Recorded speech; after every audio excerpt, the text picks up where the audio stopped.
All right, so we're having our expediter retreat with our friends who are also expediters, and we wanted to sit down and just kind of talk amongst ourselves, talk about how we got into trucking and expediting, because they have some good stories to tell because they come from different backgrounds. They didn't start in expediting, they started in trucking, right? And Carolyn drove a bus, so we just kind of want to talk and get some perspectives on some differences between regular trucking, expediting, going from doing different parts of trucking into expediting. And different experiences. You Right. know, everybody's going to have their own different experience of how they got into expediting. So share some different experiences with you guys. Right. So most of you guys know our story. I worked in the courier business, and I came across expediting, and I knew how to drive straight trucks then, but both of these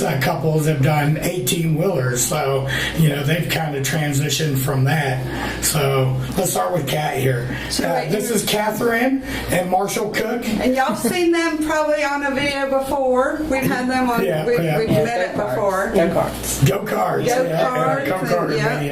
Yeah. How did you guys get into trucking? Like your first delivery business job? I started trucking 12 years ago. He was already in the business, and I went to truck driving school and started with CRST. He was my trainer, and it started there with CRST driving tractor trailer van, and we just continued on from there to actually leasing a truck straight from starting driving. We got the idea of being an owner-operator then, and it was, a new thing, new world for us. And then after that, we did ran reefers, and we tried doing local. I ran a dry bulk tanker, and then from that we tried going back out again, running mail, and then we got into expediting. We found an ad online on Craigslist, actually called, and it was a Panther, and we got into that. So Marshall talked you into doing he the taught truck me. driving. We got married.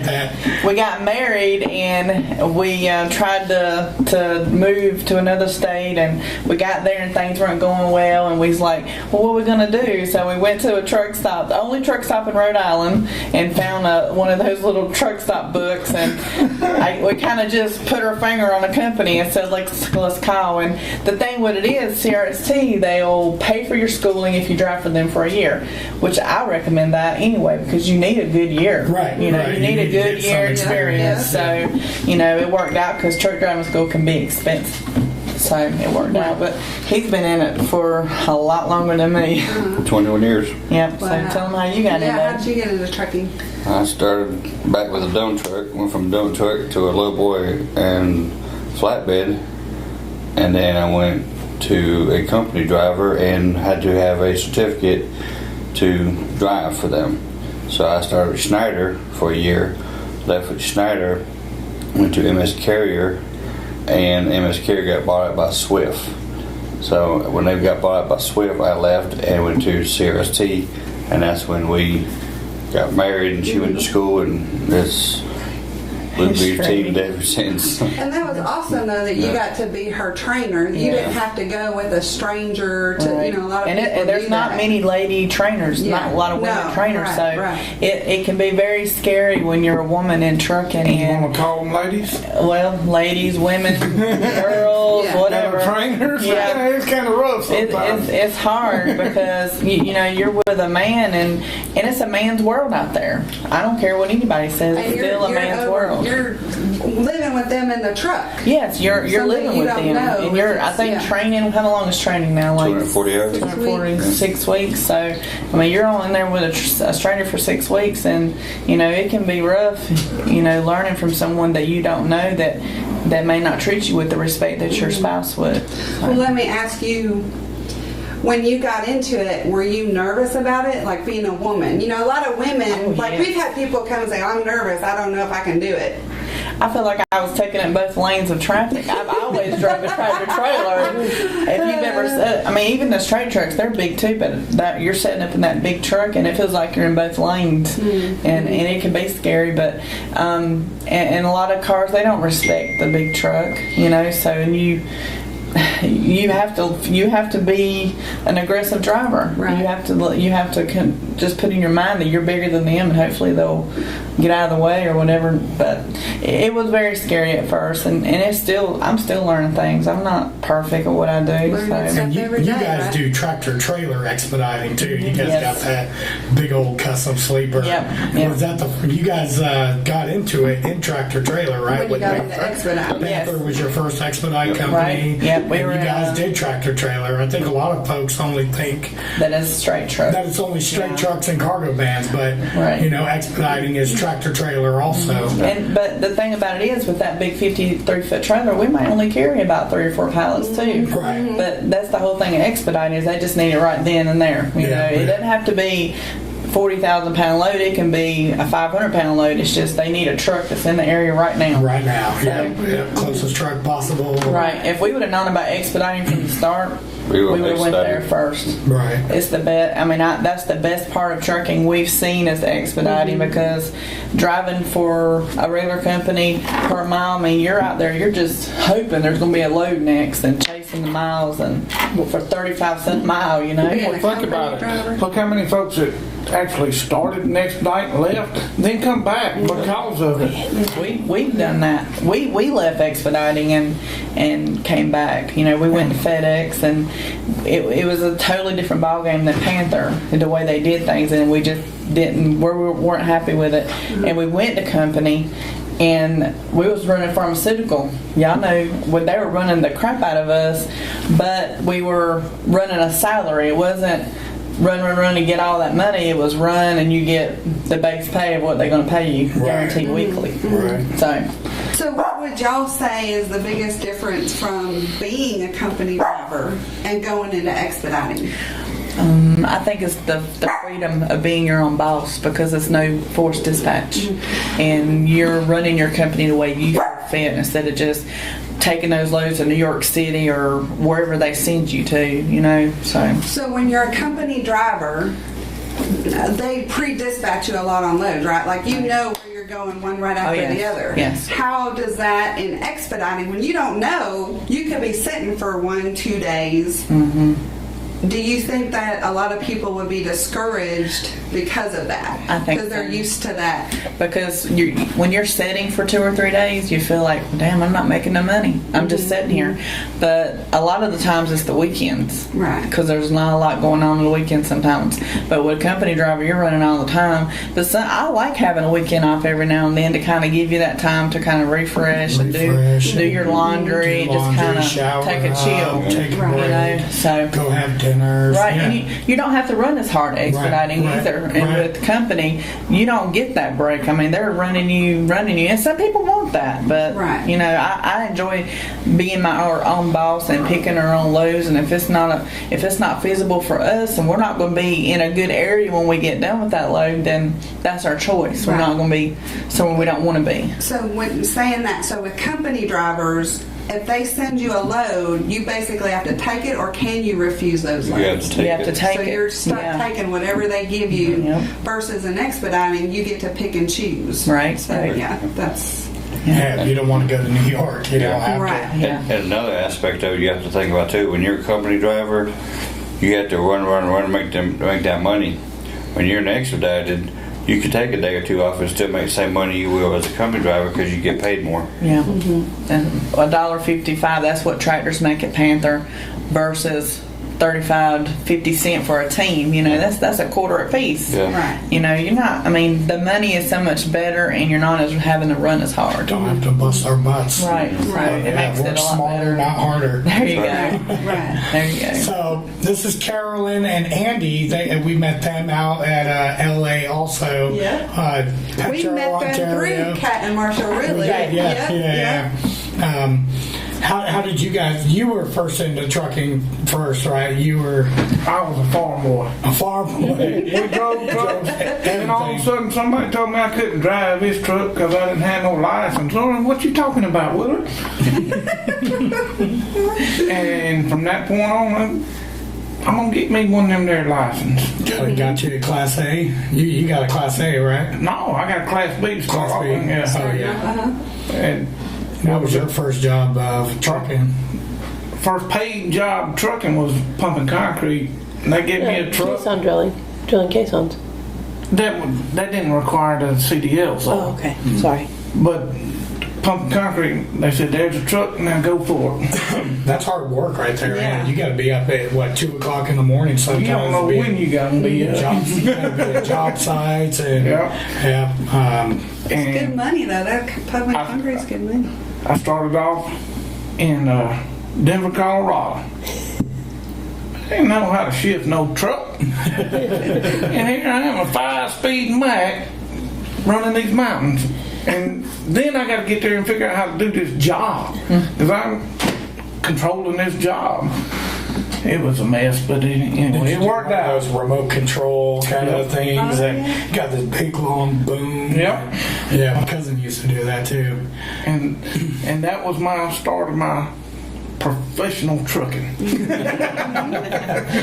And then we moved back to Georgia, and construction went out the window, you know. Right. Then I said, I got to go do something.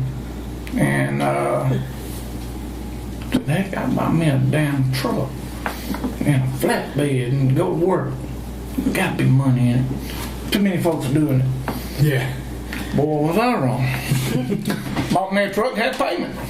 You Bought a trailer, had payment. like a pickup truck, right? Yes. Dually, flatbed truck. Yep. and Hot shiny. Hot shiny. Yeah, hot shot. Yeah. Well, I'm driving all over the country.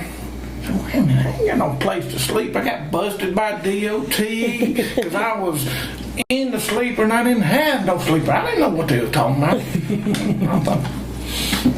I learned this the hard way. Yeah. And so I got me a little old Freightliner with a sleeper on it. That's the best thing since sliced bread. Pulling flatbed all over the country. And What kind of stuff did you haul? Mostly cars or everything? everything. Whatever Everything. I hauled they paid. whirlpools Air conditioners. to angle iron. Did for you the have to government. find your own loads, or did you have somebody? I found my own loads, plus I had a what you call them, a broker, Broker, I yeah. guess, that found a lot of loads. And then that was exciting, actually, until I spent the holiday weekend sitting in the Flying J with no sleeper. Yeah. I said, my hip can't handle this no more. Sleeping on the bench seat. Yeah, or sleeping in the back seat. Yeah. And then, when we got that little Freightliner, that was the best thing since sliced bread. Knew about a 3-car wedge. Yes. Car hauler, start hauling cars. What got you? You drove a bus, right? Right. Well, I started off in the medical field and was fortunate enough to be able to stay at home and raise our children. When they got a little bit older, he kept saying, why don't you go drive a school bus? Because he was self-employed, great benefits. Right. Well, more so for the benefits. I knew I wasn't going to make a lot of money, but good benefits. You know, insurance and being self-employed, insurance is through the roof. Right. So was going to, basically work for the benefits, have the same schedule, even though I homeschooled our kids, have the same type schedule as their friends would have. Our kids raced BMX. We traveled a lot, so being able to work holidays and stuff like that, not having to take off school. And they got older, went to drive the school bus, drove a school bus for 9 years, and when the kids got older than that, he kept saying, well, when the kids get a little bit older, come join me out on the road. We can come drive team together. Sounded like a great idea. Sure, baby, whatever you say. Thinking it was going to be a long time away. And then one year he said, well, this summer my company says I can train you. You get your permit and I'll train you to drive the tractor trailer. Yeah. I thought, okay, I can do that. Well, it wasn't as easy as I thought. I understood the concept of it. I was not confident in myself that I could do it. Had a few bumps in the road, literally. So after I had a real bad day, we pulled into a truck stop. He was getting fuel and an Expediter truck pulled in beside us. He said, whoa, I didn't think about that. You need to check into that. I was like, heck it, because I was scared. Well, I was scared that I enjoyed being out on the road with him, but I I can't just be out on the road and just look pretty. Right. I have to be able to pull my own weight. So I was scared that I was going to go back home, and I had, been a month or two during the summer out with him and really enjoyed that, but that wasn't going to necessarily pay the bills. So when we saw Expediting, I already had the Class B license. I already had air brakes. Wasn't going to have to take another test. So we, like Kat and Marshall, went in and grabbed one of those little books and started looking and seeing what the options were. And I was calling people, and then on the weekends we would talk to people, different companies, talk to people from Panther, from a company called V3, Diamond, it was Diamond Express or something, a bunch of just different ones, and started calling and talking. And we started with a company called V3 that does just surface freight. We learned a lot. We really enjoyed it, enjoyed being out there. Then we found out about FedEx. FedEx being a little bit more of a niche type market. They do have surface freight, but they also have a white glove division that's refrigerated or temperature controlled. We didn't know that at first, though. No, I just knew FedEx would have freight. Right. Well, yeah. But part of the good thing about being an expediter is you kind of get to do your own thing. You don't have a boss around you. You have basically, a common set of rules. I mean, like any other job, but you kind of get to do things your way. But I knew if we went to FedEx, they probably had some pretty set in stone rules. He's a rebel. And I said, we can't go to FedEx, you're going to get us in trouble, and he's like, no, I'll behave. And we met a couple, started talking to them about their truck and FedEx in general, spent the weekend at the same truck stop with them. They answered a lot of questions, so we called, started the process, and we've been with them for over a year and a half now, and we absolutely love it. How do you feel being a woman when you got into I know you said the tractor trailer scared you, yes, but when you got into the straight truck, how was it then? I probably, if anything, was a little bit overconfident, because I thought, well, I've got 9 years experience. Driving that bus, you can't tell me nothing. Yeah. But driving in my little small town, the same route 4 times a day, is totally different than what you see out on the open road, and the experiences you get stuff thrown at you all the time that you don't expect. So it was pretty humbling. I went from thinking I was got the bull by the horns to I don't know nothing other than basically how to handle a vehicle. And even that is different, because you get in much tighter spots and construction zones that you don't usually have in your little local town. So it definitely was and still is a huge learning curve. Right. But y'all find that having your husbands there help? Absolutely. I mean, having that team like Jason and I have him. If I get into a bind, oh my gosh, he's there. Right. I feel like that's... Well, and the extra experience. He's got more experience to draw on than I do. The mistake we made when I made is the backing. I had him do all the backing at first. I wasn't confident enough for that. I was always afraid I was going to back into somebody's pretty shiny Peterbilt at a truck stop, because you know how tight the parking spots are for a straight truck. So they're extremely tight for a tractor trailer. You know what I'm saying. So it was like I was scared to death. I didn't want to do it. Right. So he did it for me. Well, that's not what I should have done, because I didn't learn anything. Right. But then I got put in a situation where he wasn't there, and I had to back the truck up. Yeah. It took me about an hour to get back up. You got it right. So, but now I do it myself, and we drive that 135-inch sleeper.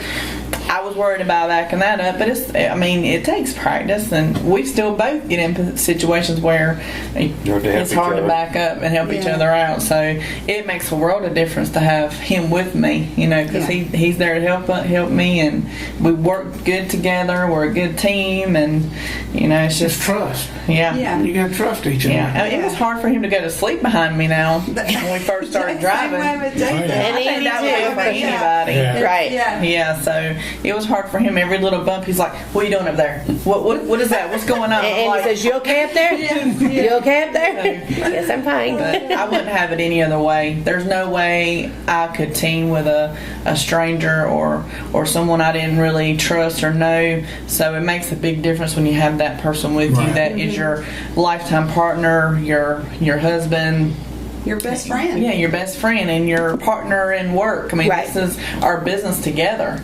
Instead of me being at home doing the books, I'm at home and we're working together, doing Right. this together. So it makes it pretty good. What are some of the challenges you guys have faced as a relationship? You guys is being together all the time. I'm gonna tell you, we have a. I can honestly, truly say we have a wonderful marriage. We have a wonderful marriage, but believe me, there's times when he's lucky he went in the desert somewhere. There's times that I went left in the desert, but you just have to go back there and close that curtain. Close the garden. You have to go back there, and now that we have a bigger sleeper, I can really go back there and close the curtain. Way. But before, you're in a 72-inch sleeper, which is probably as big as a bathroom, and that's all the room you got, and you're there together all the time. And sometimes it's like you don't even want to hear that person's voice. Yeah. But then there's times, and you say, well, "I'm lucky to have him with me." Right. Yeah. So, Yeah. and I'm Y'all sure he face feels that that way. too, right? Well, and a lot of it because he has been in construction, and he would leave the house early in the morning and get home late at night. So I'd be, make his lunch, get up. He would leave. He's gone the majority of the day. He comes home. He would eat whatever we had for supper. I would warm it up, sit with him for an hour, go to bed. There wasn't a whole lot of, being together a lot of time. And then as the kids got older and were doing their own thing, it was almost like we were dating again, and that was okay. But then he's never liked my driving. That's, I think that's a fairly common thing. Yeah. Right. I mean, you don't like my driving. Yeah. We've not spent, other than like on the weekends, we haven't ever spent huge, constant amounts of time together. Now we're going to go stick ourselves in a vehicle and trust each other to drive, and so a lot of it, and both of us are somewhat control freaks. So having to learn, and I unfortunately am one who can't just kind of roll with the punches. I tend to get upset and let it affect longer than what it should. I can't just say, okay, that's done and over with. Let it go. Move on. I'm getting better. But so I've had to do much better with that. Sorry. You have to, because you are stuck there. You still have to. He may say, I need you to look at this for me, and if I'm mad and I don't want to answer him, it affects both of us. We can't get the job done if I'm throwing a fit, and refusing to be part of the team. So, but I'm a door slammer, and slamming the curtain does not give you the same satisfaction. Slam some cabinet doors. Cabinet doors, yeah, I've done that. And we have the dogs on the truck, so it's like you guys saying, being left in the desert.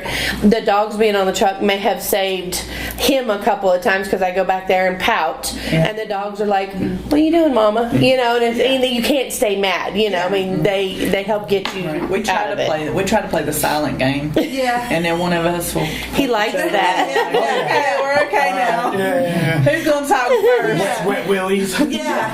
But I want to add this: is a lot of my friends, they're like, "How do you drive a truck with your spouse 24/7?" A lot of people think we're just up in the front seat together all the time. Right. We're not. One of us is sleeping 10, 11 hours, Trying the to. other one's driving. So it's not that we're together all the time. I mean, if you honestly think about it, we really don't see each other that often as far as spending time together. Oh, yeah, busy We're week. watching Quality each other. time. Yeah, quality Right. time. Yeah. Not the quality time everybody thinks it is. Unless you got downtime. Right. Right. Yeah. Right. Yeah.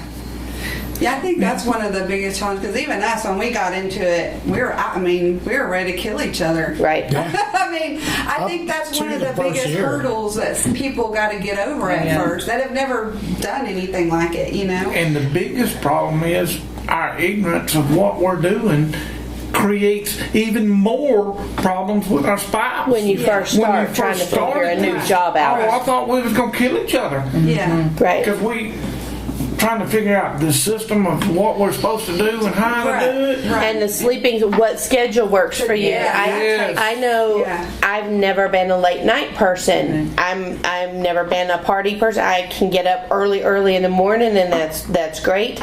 But trying to figure out a schedule, my start and finish driving time. In a perfect world, he would like it to where, if we're sitting and we get a load, whoever starts the shift and does their 10 hours, and then you swap and you just basically keep swapping. That doesn't work for me because after about 1:30 in the morning, it's really not safe for me to drive because I just cannot stay awake. So we do, my official shift is noon to midnight. So any driving between noon and midnight is on me, and then we shift. But we're both up for deliveries. We're both up for pickups. And work as a team that way. So. Yeah, the hours you really have to figure out what works for you. Like that's the thing with being with your husband. You can kind of say, "Well, I don't want to drive at night." Right. But if you're with a stranger or a team driver, it's like, "Well, I don't want to drive at night either." Right. So then you got to decide. So it's good to have someone with you that you guys can kind of find what works. Compromise, And be compromise. flexible and find what works for you. Yeah. Exactly. Because even if you set up, I'm going to do 3 to 3 or whatever, it always changes. Right, and it never is exactly perfect. Yeah, right. it never falls that way. Yeah. Right. Yeah. It is a general, at least for us, it's like a general guideline. Right. And it doesn't always work that way, but it's a general guideline. So we just wanted to share, other people's experiences in this job. These are real good friends of ours. They like helping other expediters out and stuff too. If you run into them out on the road, say hi. If you got questions about expediting, I know they'll have no problem answering any questions you might have. Yeah. They'll share their experiences with you too. So That's the one thing I think too in expediting. Most of the majority of the people you run into are so friendly and willing to help each other. Right. Right. Whereas, I don't know about truckers, but I know there's a lot of truckers I've heard on CVs. They just don't want to help nobody. But in expediting, Well, I think we're like a family. Yeah, almost. and we try to keep it. Yeah. trucking, the part of the history of trucking was it was more loners who were out there, people who kind of didn't necessarily want to be around a big group, and so they could do their own thing. And I don't think it's so much that anymore. Everybody's a lot more friendly, and with technology, you can easily reach out to other people. But I think expediting is definitely a very friendly. You see other people, other trucks at a truck stop, and you see them inside. You tend to sit with them to eat, or we've hung out in the parking lots and cooked out, just sat there. We've gone go-karting with you guys. We've gone out and we try and keep up with each other on where you're at generally in the country, and if you're going to pass each other, even if it's only 20 minutes, let's grab something to drink. Yeah. We're like boaters or motorcyclists. We always wave at passing by. Yeah. So if you ever see any of us out here on the road, Right. say hi. Tractor trailers, straight truck minutes, straight truck pants. That's right. So we all come from different backgrounds and we can help. Yes. So And we appreciate y'all doing the video. yeah, we enjoyed it. I think it's going to be good for a lot of people. I hope it's helpful for folks. Yeah, How do we end absolutely. the video? Thank y'all for watching and subscribing. Peace, love, and expediting.